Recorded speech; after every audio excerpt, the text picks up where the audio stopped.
இந்த மாதிரி தான் டெலிவரி பாய்ஸ் எல்லாம் உழைச்சிட்டு இருக்கிறாங்க. இந்த நிமிஷம் வரைக்கும் டே நைட்டு பார்க்காம உழைச்சிட்டு இருக்கிறாங்க.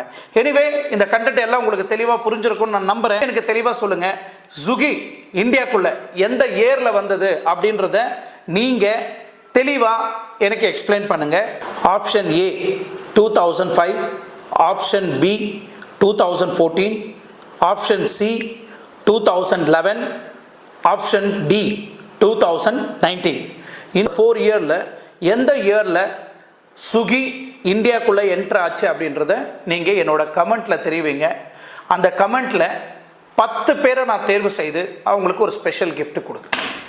எனிவே இந்த வீடியோ உங்களுக்கு பிடிச்சிருக்குன்னு நான் நம்புகிறேன்.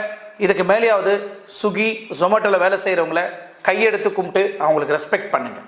எனவே தேங்க்யூ ஸோ மச். இந்த வீடியோ பிடிச்சிருக்கும். மீண்டும் அடுத்த வீடியோவில் சந்திக்கும் வரை உங்களிடமிருந்து விடைபெறுவது உங்கள் ஆர்கே. Thank you so much.